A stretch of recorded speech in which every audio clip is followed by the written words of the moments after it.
My friends, I want to start out by sharing with you a brand new drink that I created. I call it the COVID-19 free vodka shot. And basically, what it is you get your vodka of choice. As you can see, I have Black Button vodka that I bought at Elma Wine and Liquor. And the reason why I bought Black Button is one more shout out to Jason Barrett, the owner, the founder, the head distiller of Black Button, who was in the last interview. Check him out if you haven't heard it. You take your vodka and you pour it in your shot glass. Now, because it's the COVID-19 free vodka shot, you take some of your vodka and you pour it in your hand and you rub your hands together. You kind of get that alcohol around your hands. And then with the rest of the shot, you say COVID-19 free and healthy. And then you just knock it down.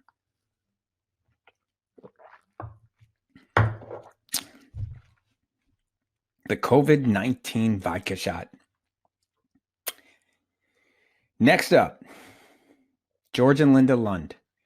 They're the owners of Bascia's Pierogies.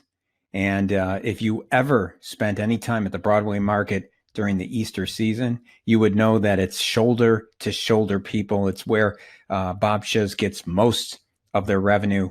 This year, because of the corona crisis, they are not going to allow that. So unfortunately, George and Linda have to make serious adjustments because they can't sell the way they did at the Broadway market. So you're going to hear that and much, much more. I hope you enjoy it. Have a great day.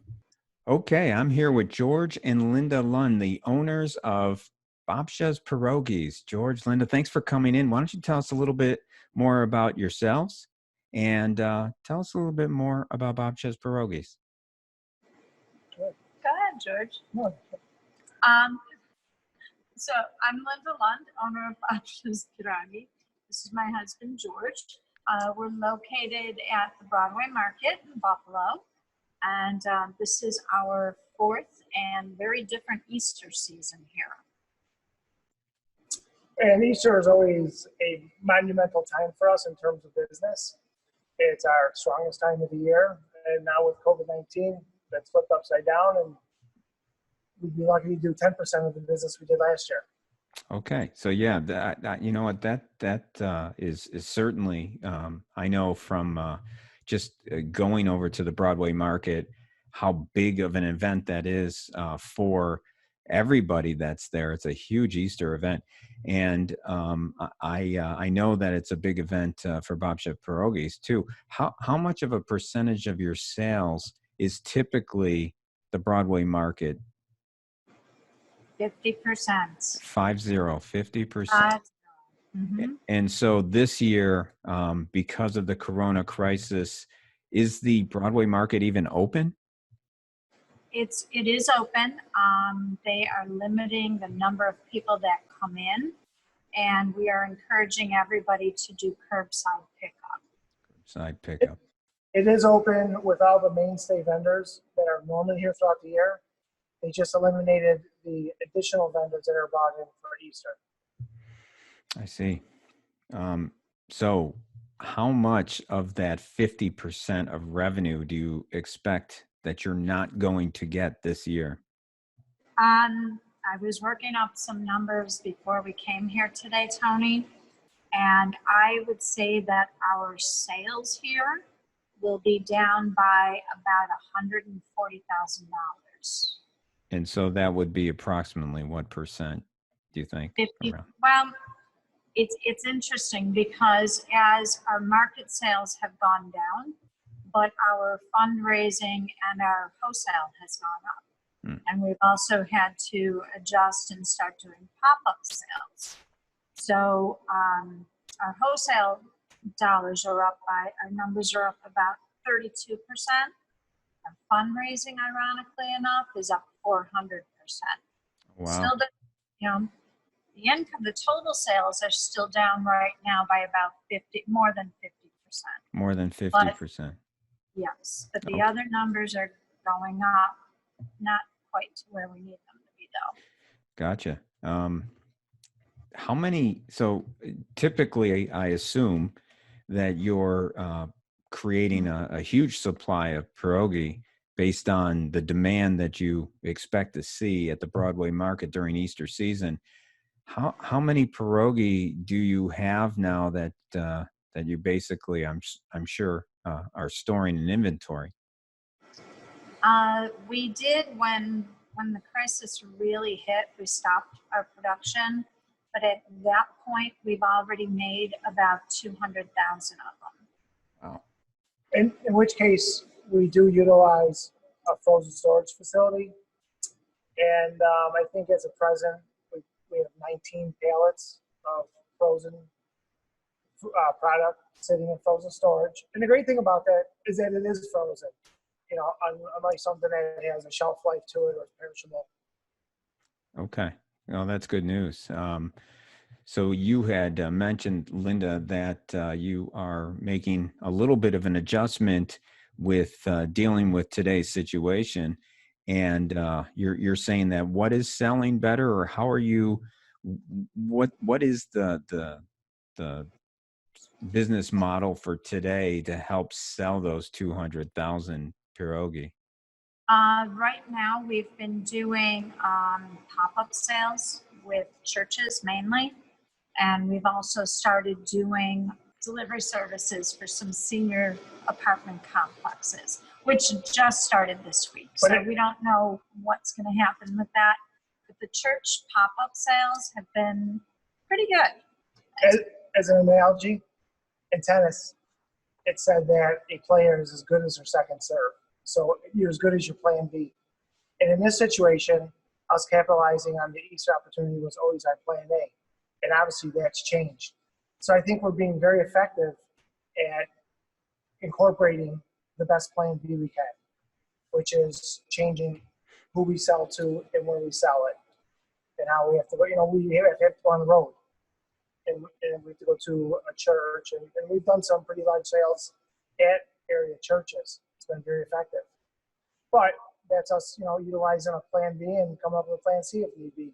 Well, I think that's great. I think it's great how quickly you make those adjustments, because those are the business owners that are going to survive this. So, congrats to you to make the quick changes and to do everything you can to continue to survive. Now, before this, how many employees did you have and were employing, and how many are you employing right now? We had 7 on payroll, or 7 full-time and part-time who are year-round. We've cut it down to 2 at this point, but traditionally during the season, we have a lot of our seasonal help. So we normally have about 20 people this time of year, and we're down to 2. Wow. Wow. So 2, not including the 2 of you. Exactly. Who are you quarantined with at home? Because I see you guys are working. You're at the Broadway market right now, aren't you? Right now, yes, we are. And we've been coming in. The market is open Monday through Saturday, 8 to 6. So we are here 6 days a week. For the most part, it is all phone orders. So once 8 o'clock hits, that phone is ringing off the hook. Is that right? But it's going to be an interesting week because it's all prepackaged. We're having to prepackage everything and do curbside pickup. This week, the entire market is doing that, so they're arranging time slots. So, for example, if you wanted to get pierogi and you wanted to get baked goods and you wanted to get sausage, you would call each vendor directly, place your order, and you choose a pickup time. And the city will, or the market management will delegate a curbside area for you to come to at that time. So we have no idea what to expect this week. And obviously, this is the first. This has never happened before. Yeah. So basically, you're saying that if I want my pierogi and if I want some of the other treats that I would get at the Broadway market during the Easter season, that I'll be able to do that? I just need to call. Is it so? Where would I have to go for all of that? Well, once you call each vendor and place your order, you would choose one pickup time. And honestly, they just announced this yesterday, so we still don't know exactly how it's going to work.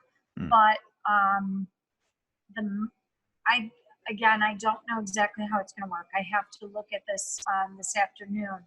So I don't know if it's the market that delegates the time or the vendor.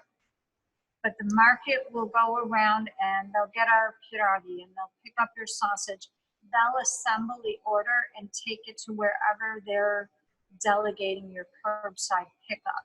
There are 4 entrances, I believe, that they are using.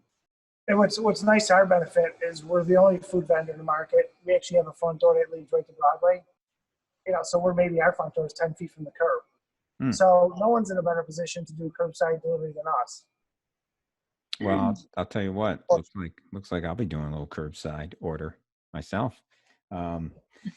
Who are you? So at home, who are you quarantined with between besides the two of you? It's just the two of you, the dynamic duo. First place. How's that work? How's that working out for you? Well, because I stream my TV, so it's been working pretty good. I can watch anything under the sun. Well, that's my next question. What are you watching? What are you doing with your spare time? I'm doing a lot of paperwork. I'm trying to just catch up on things, but also trying to come up with new ideas and making a lot of telephone contacts.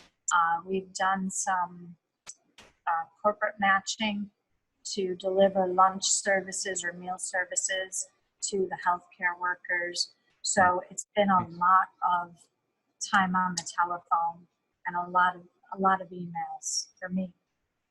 And there's some business ideas we had cooking in the background, and now that things are going to be going slow, this is an excellent time for us to bring those to fruition.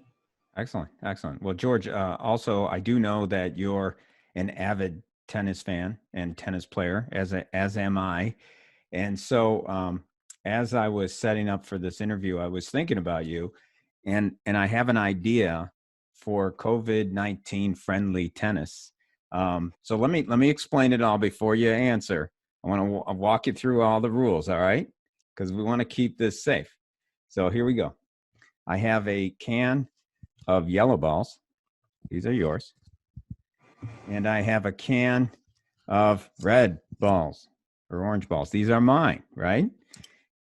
You never touch these. I never touch these. When you're serving with these. When I'm serving with these. If one of these happens to be in your area, you're picking it up. You know how you're picking it up with the racket. You're not picking it up with your hands. You're hitting it back to me. I'm on one side of the court. You're on the other. When we're switching on the odd games, I'm going from the one side. You're going from the other. We're talking from across the court. What can go wrong? It's actually a great idea. At first, I was thinking to myself, we could just wash our hands before we start playing. No. But I guess if you were carrying the virus, you'd keep generating. Exactly. The ability to contaminate. So what you're saying is, if I keep my hands off your balls and you keep your hands off my balls, we should be fine. That's basically what I'm saying. In the most professional sense. And these are the balls I'm talking about. I'm game. All right, that's good to hear. Now we got to find a court with a net. That's all. I know where one of those is. What last question? If we want to buy some pierogi, how do we get a hold of you? What do we got to do? The best way is to call us at the market. The number here is 836. I'm sorry. 3894. Go ahead, repeat it. We'll say it one more time. 436-3894. I'm used to. You don't ever call your own number. I know. And now that everything's locked into memory, you don't even dial your numbers weird. We are in the process of setting up an online link, but quite honestly, the tech companies are so overwhelmed that it was supposed to be live 2 weeks ago. I'm hoping by tomorrow that it may be live. But anytime, once that happens, they will be ordered. You will be able to order online. Okay. So, but for now, the best way to get a hold of you for sure is phone number. Absolutely. Okay, very good. Well, George and Linda Lund, thank you very much for coming on. We appreciate your time, and good luck this week with the Broadway Market drive-through. Hopefully, you get plenty of business from that. Very well. Thank you. Thank you, All Tony. right. Have a great day. Take care. Have a nice Easter and see you in the court. Yeah, you got it. You take care. All right.